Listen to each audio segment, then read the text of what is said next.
You're listening to the Corbett Report.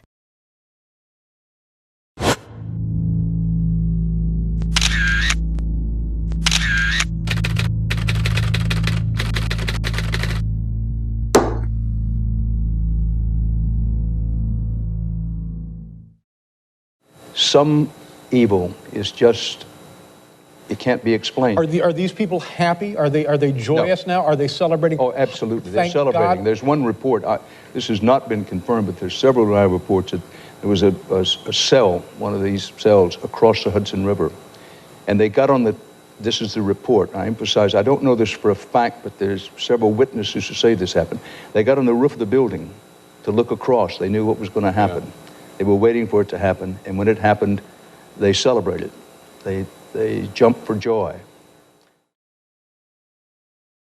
In the days after 9/11, while Ground Zero continued to smolder, millions heard Dan Rather and various media outlets repeat vague and unconfirmed reports of arrests that took place that day.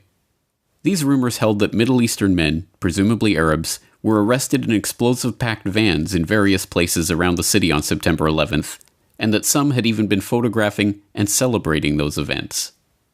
What most do not realize is that those reports were not mere rumors, and we now have thousands of pages of FBI, CIA, and DOJ reports documenting those arrests.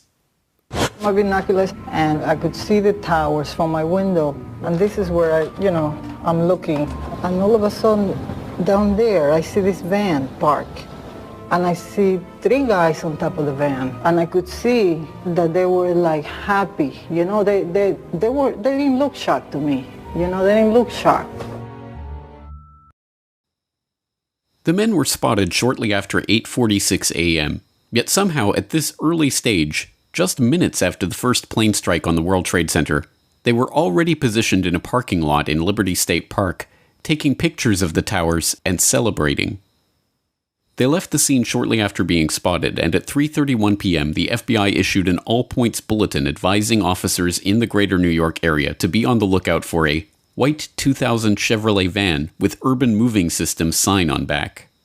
At 3:56 p.m., the van was spotted traveling eastward on State Route 3 in New Jersey and pulled over by Officer Scott DiCarlo and Sergeant Dennis Ravelli of the East Rutherford Police Department.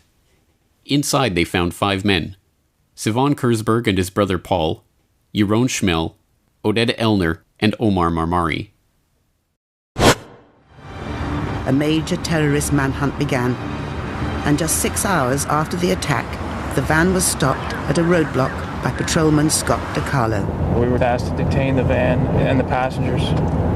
They were just removed from the vehicle, patted down for safety precaution, and detained. 911 call at 410 Park. I think once the FBI arrived, one of them stated that they were on our side, something to that effect. According to the police report of the incident, Sivan Kurzberg told Officer DiCarlo, "We are Israeli. We are not your problem. Your problems are our problems. The Palestinians are the problem." Their official story: they were just Israeli tourists working for a moving company who had heard about the first World Trade Center strike and rushed to get a better view of the events. They told interrogators they were working for Urban Moving, a shipping and storage firm run by an Israeli businessman who often employed Israeli students without work permits. The men say there was an innocent explanation for what was found in the van and their behavior on 9/11. They were, they say, simply on a working holiday. We heard in the news that one of the plane was crashing down the building, and we thought it was an accident at the beginning. So we went up to the roof of Urban Moving, and we saw the building burning. There is a better view from a building in Jersey that is up a hill, a straight line to the World Trade Center. We decided to go up there. It's like 2-3 minutes from the office. Stand over there and take some pictures. Everyone wants a picture like this in his camera. Although this narrative is still trotted out when the story of the dancing Israelis is raised in the media, it is an easily demonstrable lie. FBI reports confirmed that the men were not taking somber pictures of a horrific event. When their 76 pictures were developed, they revealed the men had indeed been celebrating, smiling, hugging each other, and high-fiving. One of the pictures even featured Savon Kurzberg holding a lighter up with the burning tower in the background. And these were no ordinary tourists. Oded Elner had $4,700 stuffed into his sock. They lied to the police about where they had been that morning. They were carrying plane tickets for immediate departure to different places around the globe.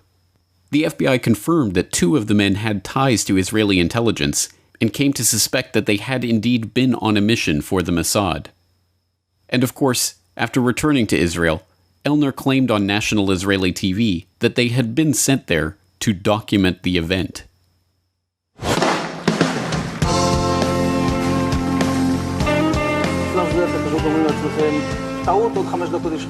And at that point, we were taken for another round of questioning, this time related to our allegedly being members of Mossad. The fact of the matter is, we are coming from a country that experiences terror daily. Our purpose was to document the event. Their purpose was to document the event? But how could they possibly have known what event they were documenting at that point, before the second plane strike, when those few who even knew about the situation had assumed it to be an accident or pilot error? And when did they arrive at the parking lot to document the event anyway? The FBI reports show how the men gave confused and often conflicting accounts of when and how they learned about what was happening and when they arrived at the parking lot. Oded Elner even said they had arrived there shortly after 8 a.m., which would have been 45 minutes before the attacks even began. This is in line with one of the eyewitnesses that had placed their Urban Moving Systems van at the parking lot at 8 a.m. How could they have been in place and ready to document the event unless they knew what was about to happen? Any way you cut it, this story is unbelievable. Men with documented connections to Israeli intelligence and working in the United States without appropriate permits were detained after having been caught celebrating the attack on the World Trade Center at a time when no one knew that the WTC strike was an attack. So surely these men are locked behind bars to this day, right? Surely they were transferred to Guantanamo and held without trial for 15 years as part of the war on terror, weren't they? No. They were immediately transferred to federal custody, held for 71 days, and then deported back to Israel. The owner of the Urban Moving Systems company that had employed them, Dominic Suter, was investigated by the FBI too. They concluded that Urban Moving may have been providing cover for an Israeli intelligence operation, and even seized records and computer systems from the company's offices. When they went back to question him again on September 14th, he had fled back to Israel. And what about the dancing Israelis' pictures themselves? The Justice Department destroyed their copies on January 27, 2014. And these intelligence agents on an intelligence mission who were there to document the event of 9/11 before anyone knew 9/11 was taking place?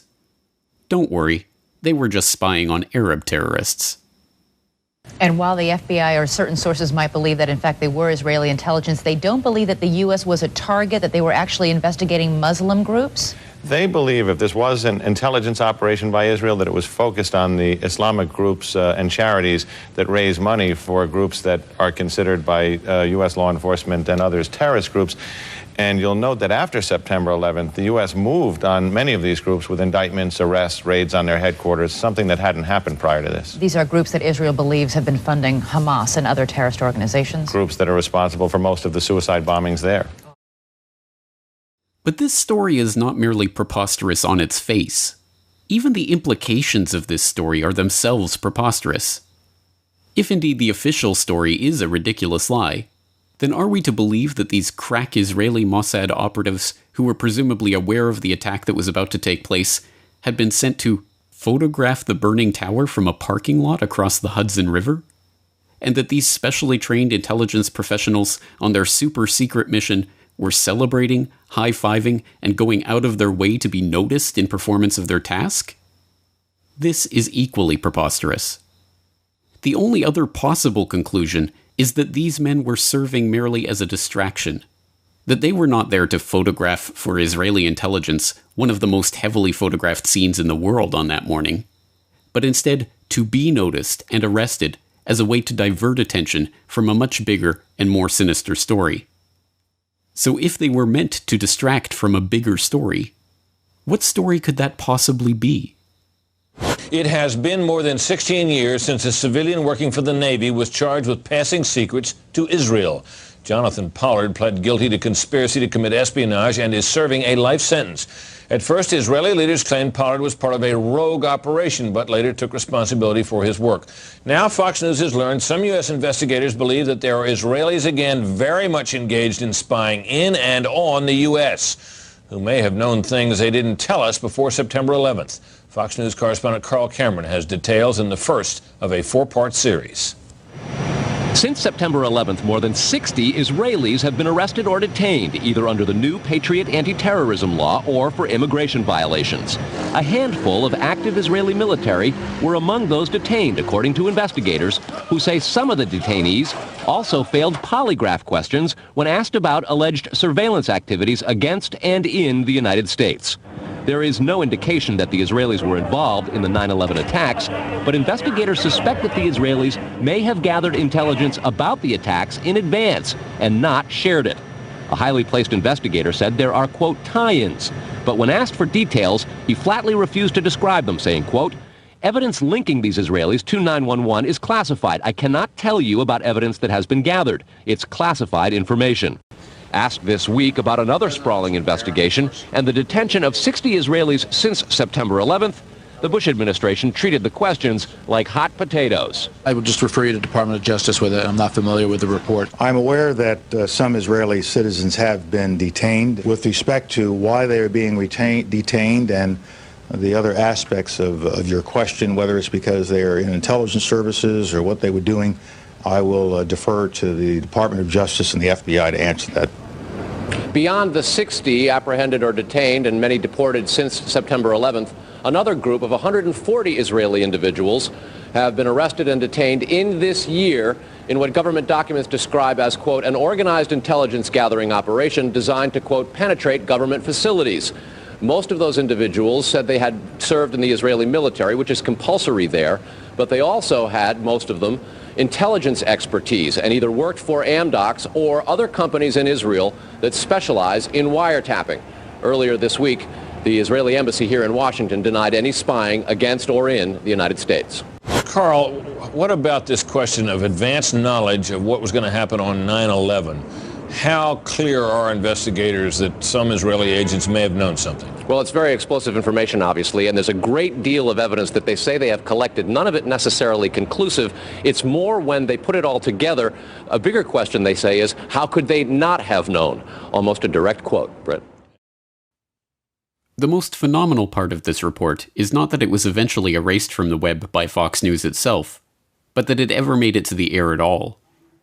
In December of 2001, Fox News investigative reporter Carl Cameron filed an explosive 4-part series that went in-depth into an Israeli art student spying ring that had been under investigation before 9/11, extensive Israeli wiretapping of sensitive US government communications, and the 60 Israeli spies that were detained in the wake of the September 11th attacks. Unsurprisingly, the story was quickly dropped, and no mainstream journalists dared to continue probing into the matter. This is the real story of Israeli spies in 9/11. Not some vague rumors about some dancing Israelis, but an FBI dragnet that swept up the largest foreign spying ring ever caught red-handed on American soil. And although the FBI were convinced that these spies knew about 9/11 in advance, their investigations were stifled and the issue was swept under the rug. Rather than making Israel enemy number one in the war on terror, Israel remains to this day the US's most important ally. And if I'm fortunate enough to be elected president, the United States will reaffirm we have a strong and enduring national interest in Israel's security. In 2001, weeks after the attacks on New York City and on Washington, and frankly, the attacks on all of us, attacks that they were perpetrated by the Islamic fundamentalists, Mayor Rudy Giuliani visited Israel to show solidarity with terror victims. I sent my plane because I backed the mission for Israel 100%. But perhaps this is understandable. After all, we all remember how Yasser Arafat gloated about 9/11 and said it was good for Palestinians, right? Oh wait, that wasn't Yasser Arafat. It was Benjamin Netanyahu. The Israeli newspaper Ma'ariv has reported Israel's former Prime Minister Benjamin Netanyahu has publicly said the September 11th attacks have been good for Israel. Netanyahu said, quote, "We're benefiting from one thing, and that is the attack on the Twin Towers and Pentagon and the American struggle in Iraq." My name is Donald Trump, and I'm a big fan of Israel. And frankly, a strong prime minister is a strong Israel. And you truly have a great prime minister. In Benjamin Netanyahu, there's nobody like him.